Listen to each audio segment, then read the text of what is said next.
If you're a teenager in 2023, becoming a millionaire is simple. Yeah, right, Boomer. It might have been easy in your day. I never said it was easy, but it is simple. You just need to think a little bit differently from everyone else. I mean, most people use their phones as a distraction, endlessly scrolling TikTok, killing their brain cells and becoming a slave to the system. This means that not only does using your phone correctly give you an advantage, it's actually putting others at a disadvantage. Okay then, but how do I use it correctly? Well, in order to cash in, I've put together 8 different tips so that you can spot opportunities while you're young and use the tools that you have at your disposal. Tip 1, meditation. Only joking.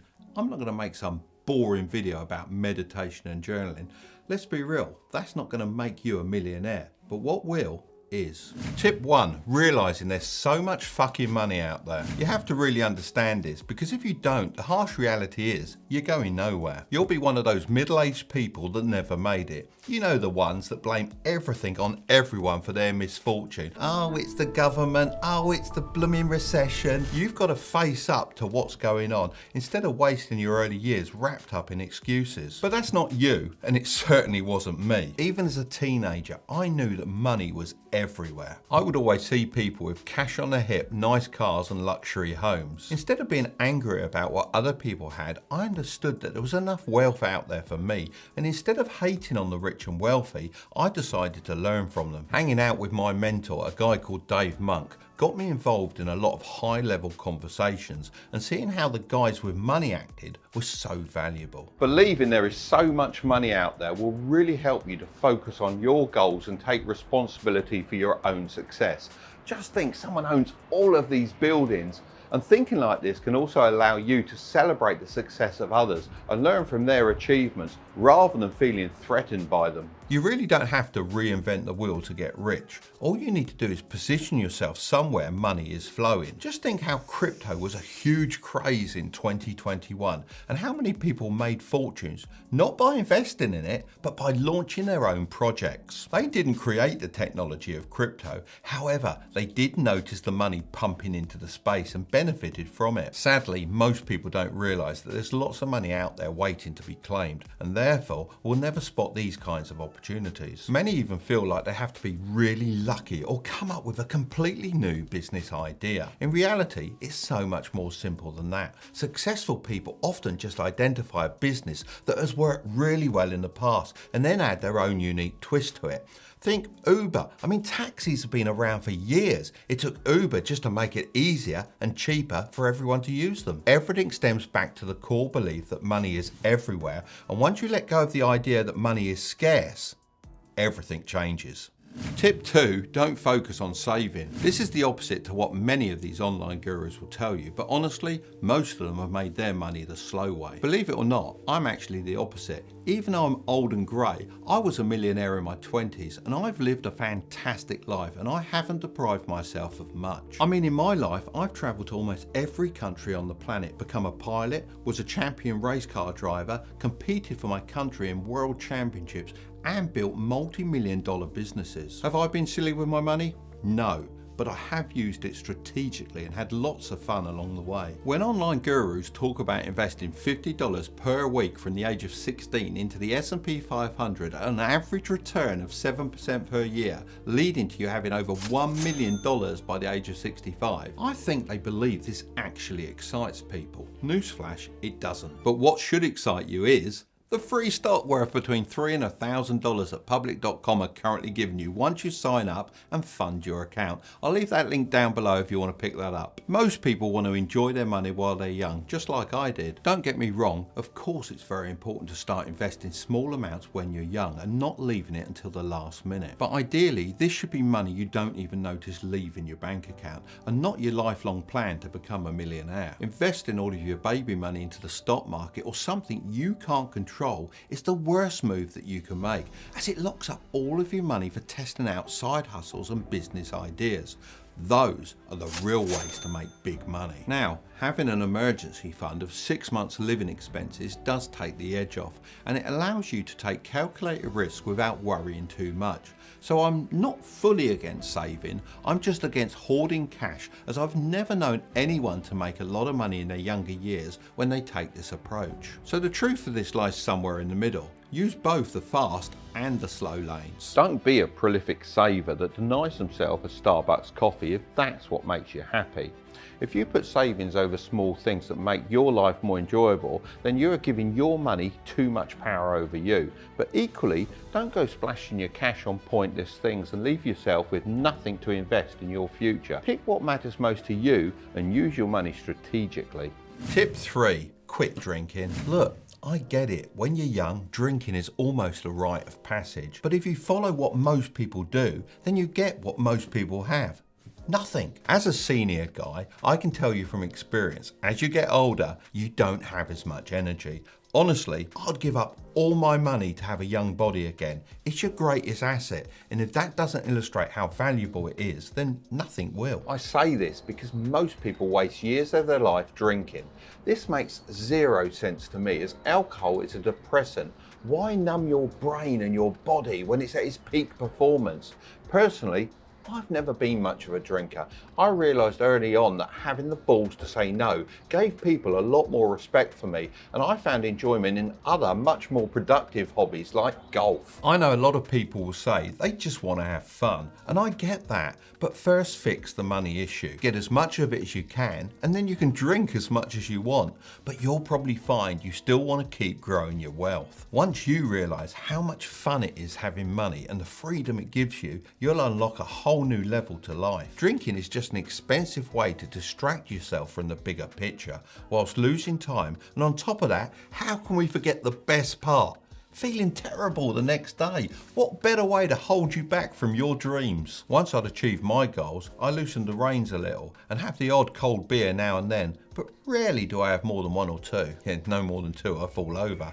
Tip 4, buy a luxury watch. You might be thinking, why do I need a luxury watch in the 21st century when I can just check the time on my phone? I used to think the exact same thing. I've never been materialistic, which led me to overlooking watches, which now, knowing what I know, was a mistake. There are 3 main things a luxury watch can do for you. Firstly, it can spark conversations with other successful and wealthy individuals. This could lead to valuable networking opportunities and potential business partnerships. Another great way to chat with like-minded people is joining the free Strike It Big Discord group. I'll leave a link in the description below. Secondly, many luxury watches are considered valuable assets that can appreciate over time. If you invest in a high quality watch, it could potentially provide a solid return on investment. As with any investment, it's important to do your research and choose a luxury watch that has a good chance of appreciating in value over time. As a general rule, still Rolex watches reliably hold or appreciate in value. This includes in particular the GMT Master 2 with its famous 2-coloured bezel, the Cosmograph Daytona, and the ever-popular Submariner. Thirdly, they can be a great way to transport your wealth across borders. Now, technically, you do have to declare that you're bringing these into a different country. However, I bet the majority of people don't do this. If you entered another country with a wad of cash, then they'd probably ask you some questions. But I'm willing to bet that if you entered the same country with $1 million worth of watches, they wouldn't bat an eyelid. Just be careful where you wear these watches, as they're also very easy to steal. You have to learn to move in a different way. Don't get cocky and think you're untouchable, as someone is bound to pull up on a motorbike and take your watch from you. Trust me, luxury watches are not something to be overlooked, and even if the price goes down, you never really lose all of your money, and the status is worth it. Unlike Lambos, it's also getting progressively harder to buy a nice watch at retail price. If I'd started investing in watches earlier, I'd be sitting on a whole lot of equity. So building a good relationship with an authorized dealer while you're young is what future millionaires should be doing. Tip 5.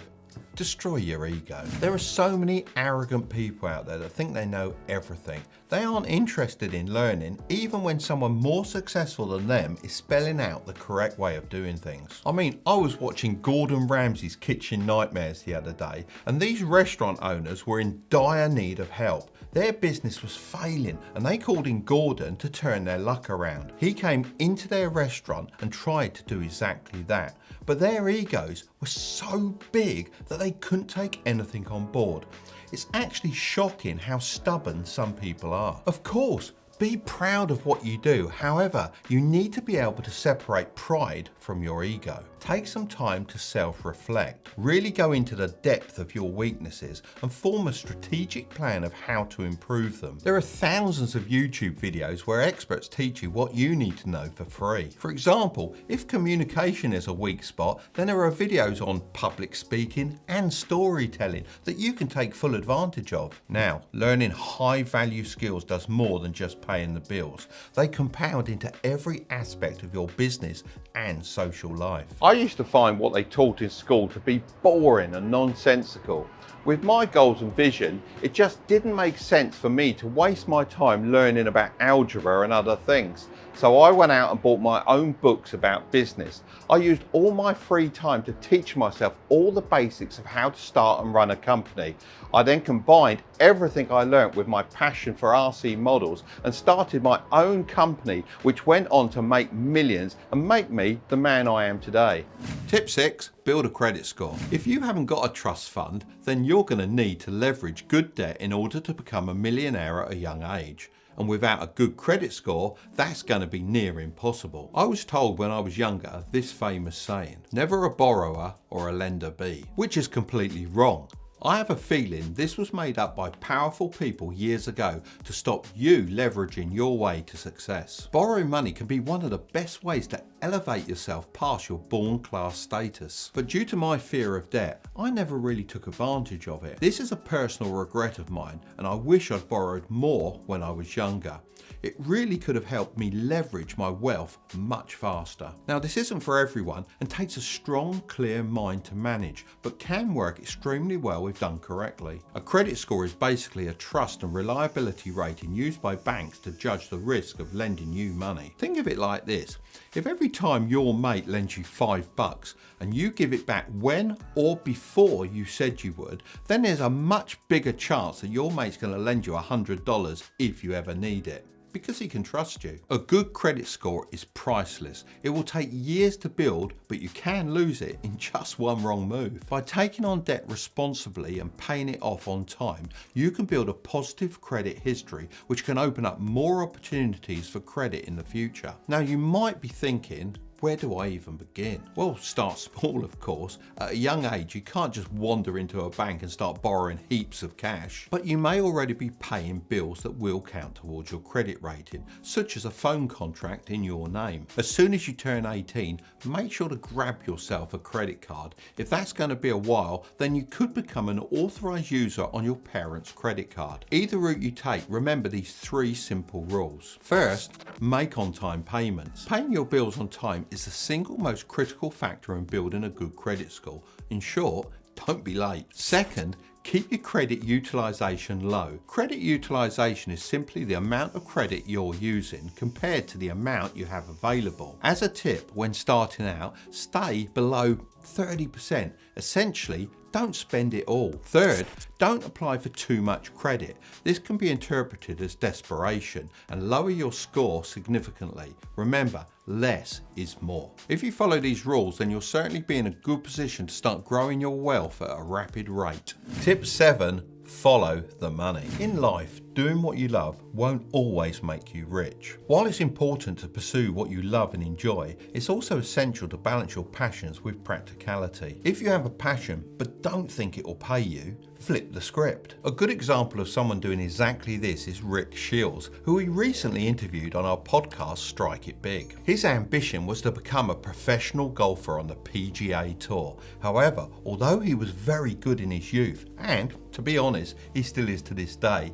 he knew he wouldn't make the cut. Therefore, he flipped the script and combined his natural talent for golf with his passion for drama and technology. This led to him starting a YouTube channel coaching others, and now he's the most subscribed golfer in the entire world, earning millions per year. Building on this, My son Curtis was passionate about making videos.